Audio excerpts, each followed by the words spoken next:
Hey everyone, it's Vintage Vinny and welcome back to another video. Today I'm going to be sharing everything that I picked up while thrifting my hometown, as well as a couple of antique stores that I visited when I was on Route 1 in York, Maine.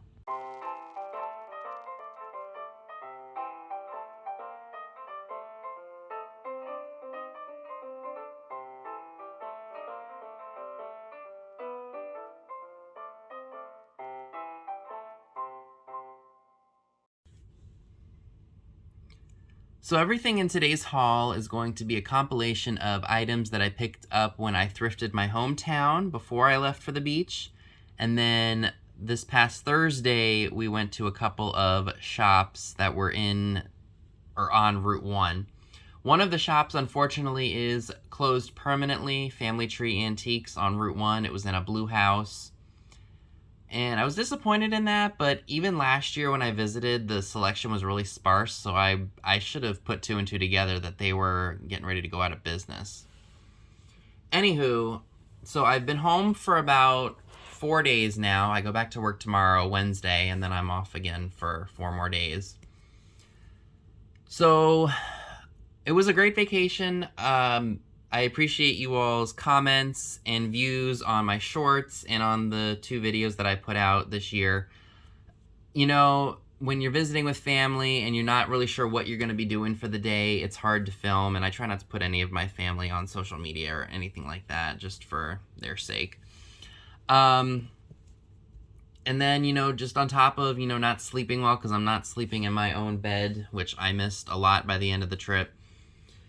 So, you know, you just never know what's going to happen, especially when you're on vacation and you're kind of like, whatever happens, happens. Some of these items I've already received emails expressing interest on, so they will not be coming to a live sale. So, yeah. Let me show you all what I picked up. And if you would like to watch my Thrift with My Hometown video, I will link it in a card up above, as well as in the description box. You can check out the Old Town Emporium of Gaithersburg, as well as the Salvation Army located in Gaithersburg, Maryland. So let's go ahead and check out what I got, shall we? So this was the only item that I found at the Salvation Army. It is giving me Otagiri vibes, and I believe that this is part of an Otagiri canister set. No markings on it, but that's the vibe I was getting from it. Maybe I can get $20 for it. I don't know for sure. I'm going to probably just throw it up on eBay with the hopes that somebody needs this and buys it. It will not cost a lot of money to ship because it is a very small, not heavy piece. So there are 2 sides to the Old Town Emporium. The side that I usually go into on the left was not open just yet. I had literally just arrived at 10 o'clock when the shops were opening. So I went into the second building first, and these were the only 2 items that I picked up. They were both 50% off of the original prices, so that was definitely a good score on my part. Got this heavy blown glass piece. The colors are screaming 1990s to me. I have no idea when this piece was made, but I went ahead and picked it up anyway because I liked it. And so I will do a little bit more research on that just to see if it's anybody, and then if not, it'll just come right to a sale for you all. And then I found this poodle bank here. Very interesting. No maker's mark or anything. She still has her rhinestones and the little bow up there. Poodles, I know people love them, and I felt that the 50% off asking price was definitely worth me purchasing. So I did pick up some Wade Whimsies. They were literally right at the front of the store as I was checking out. So I found an Easter rabbit holding an egg. I believe that this is either a turkey or I think it's turkey. I was about to say a pheasant, but no, I think it's definitely a turkey. Got the ship's wheel. You guys know I love my coastal stuff, and I have a few of the whimsies from that collection.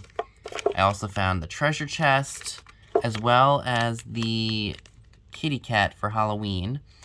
Again, some of these I did receive an email from someone expressing interest, so they probably won't come to the sale if the person who wants them would like them. So if I decide I don't keep them. Some of them I want to sell, some of them I may want to keep for myself. I have not decided it just yet. So my favorite booth in this mall, or at least on the left side, unfortunately has drastically reduced the amount of inventory that they've had. He had some really good stuff from the beginning, and his prices are extremely fair. There are a couple of things over the years that I deeply regret not buying, and of course they sold because they were priced so well. But that's okay. I'm sure during COVID he was cleaned out, or he just wasn't able to get inventory. I don't know what the case may be, or what the case was, but he still had some stuff for me. So I did find a tennis ball bank made by Chen, probably J. Chen & Co., or whatever was left of that company at the time. So I don't normally go for sports stuff, but that is really cool. If you know somebody who loves sports or just loves tennis in general, they would really like to own that bank. This, believe it or not, was actually at this mall a year ago, and I'm amazed that it was still there. It's probably Shawnee. It does have a couple of issues. There is some crazing all over the face, and it looks like it's not a crack, like a surface crack, but it's a crack under the glaze. Still, I don't think it affects the look of it. The colors are still nice and bright. I did receive an email about this piece too, so this is probably going to be claimed before I do the sale. So again, I apologize if I didn't respond to emails. There was just a lot going on while I was on vacation. So I will be responding to those by the time this video uploads. I'll be quoting prices if you're interested. The people who emailed me, of course. And yeah, so that's already got an interest, or somebody's interested in that. And then I found a Potbelly stove bank, which I thought was really cool. This one was made by Banthrico Inc., Chicago, USA. Made of metal. So I thought that was really, really neat. And then I got this adorable doggy bank. This one is like a hard plastic, like a plasticky vinyl material. In pretty good shape. I'm probably going to take a magic eraser to it just to see if I can get some of the marks off of him. But he is absolutely adorable, and I just couldn't resist him. I did get 3 books. Prices were really decent on them, so I went ahead and bought them. This will probably be an offer up at a sale. This is A Collector's Guide to Made in Japan Ceramics.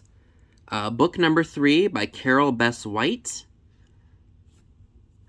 So books can go medium mail, so they won't cost you an arm and a leg to ship.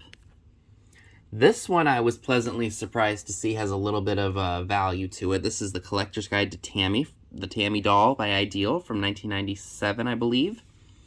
This book sells for about 40 bucks on eBay. This was done by Cindy Sabulis and Susan Wiglowski. I'm sure I butchered those names. But that, I'm not sure if I will be selling or not.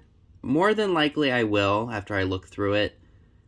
But I've not seen that one before. So I said, what the heck? Let me grab it for 3 bucks for myself. And then I found out it was worth 40. So I was like, okay, might need to sell that. This is just really cool. This is a book about advertising icons from the 20th century. This is from about 96, I believe.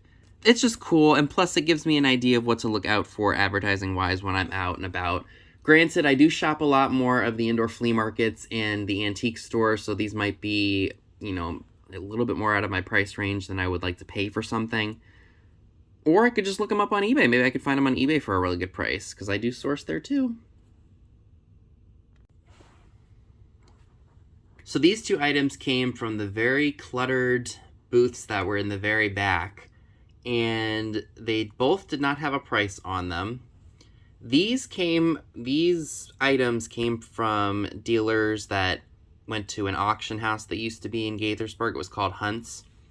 And I think they just bought random box lots of everything.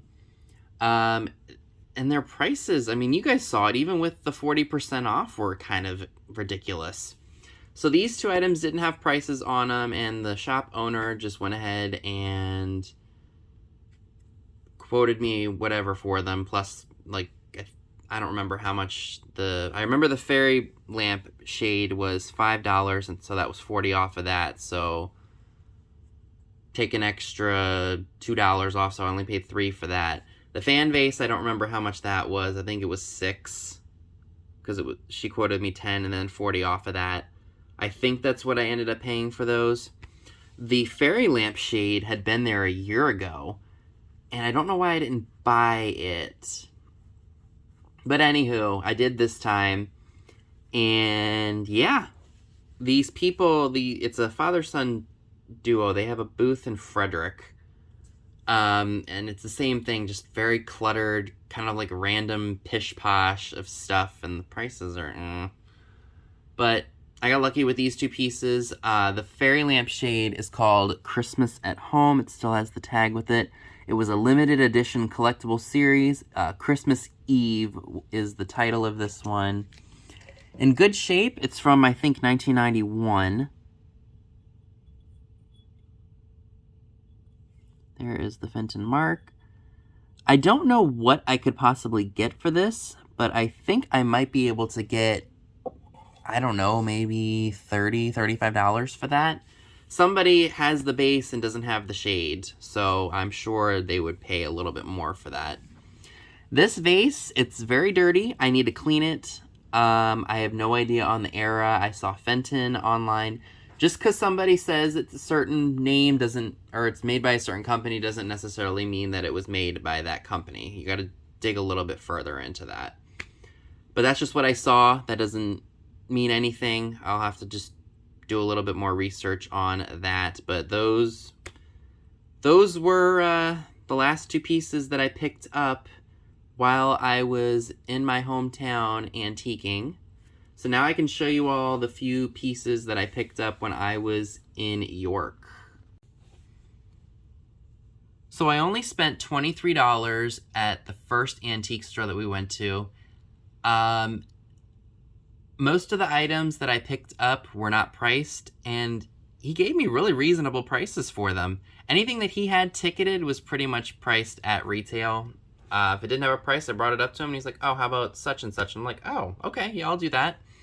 So I found this famous movie star's notepad with Greta Garbo on it, mixed in with some old photographs and such.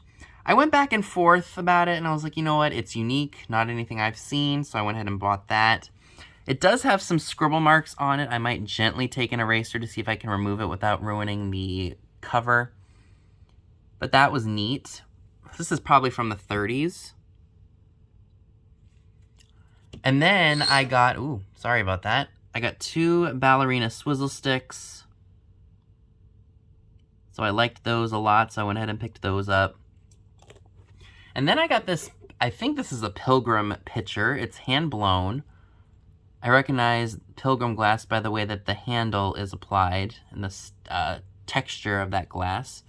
So that was definitely a neat piece to pick up. And then I found this Ellie Smith Dancing Nymphs vase.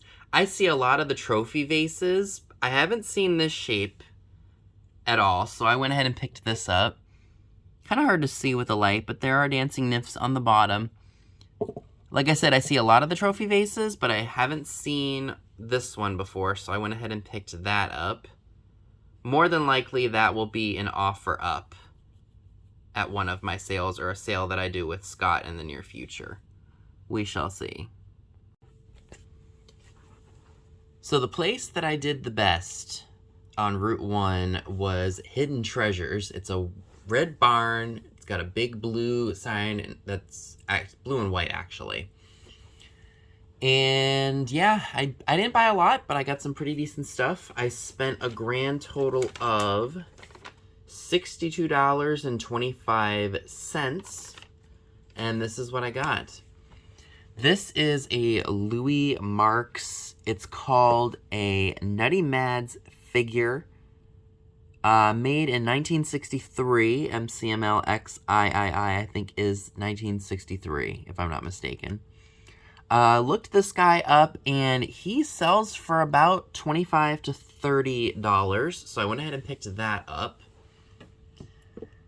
This mouse I knew was quality when I looked at it, and when I even felt it. I think it's a mouse anyway, either a mouse or a koala. It was 50% off. I almost want to say it's Fenton, but I can't say for sure. I did do a quick Google Lens search, and mind you, if I really want to research something, I don't go by what Google Lens says, either sold or pricing or accurately saying what something is. But I got Fenton Root Even glass, and I saw some of them listed on eBay for, people were asking over $100, like $128 for this mouse here, but no solds. So I'm not exactly sure if it is Fenton Root Even or if it's another glass company. If you all happen to know, let me know down below in the comments section. I would greatly appreciate it. So, and I got that 50% off of the original asking price, so I was happy about that. This actually did not have a price on it, so I had to bring it up to the front, and since this person's stuff was not that expensive, I just brought it up, and the guy's like, oh, how about 3? And I was like, okay. It does glow. There's cadmium in it, so that'll probably be an offer up at a sale. So that was a good find. I also found this photo of Robert Montgomery, Liz Montgomery's father, Liz Montgomery from Bewitched. And I almost want to say that it is a legitimate autograph because of the way the ink is over the tie, if that makes any sense. Like, it just looks like an actual signature, not copied. At least to me it does. So those were some pretty good finds, I think.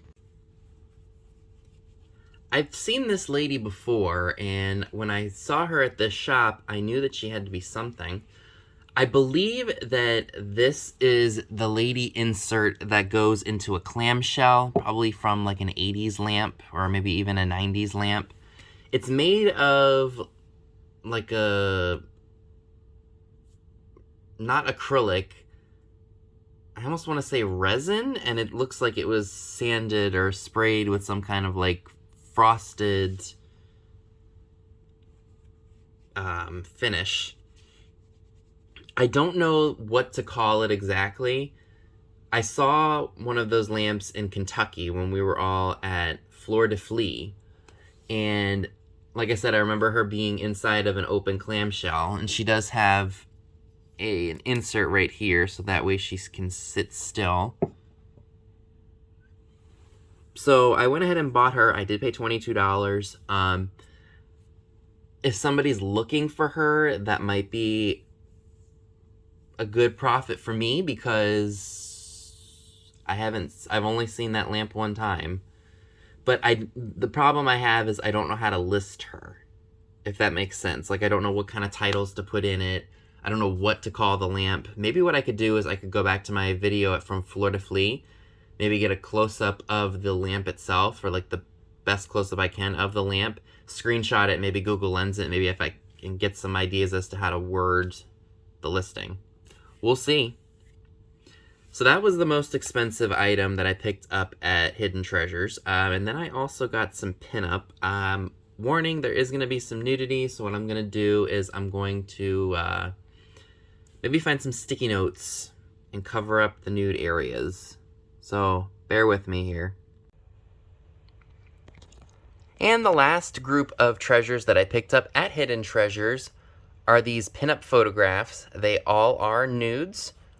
So what I'm going to do is I am going to go ahead and snap a photo of each of these and censor the bits and pieces that need to be censored, so that way I don't get demonetized. but you'll still get to see what the images look like with the censorship, of course. So let's go ahead and check them out.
So I really liked these, and I just couldn't leave them behind.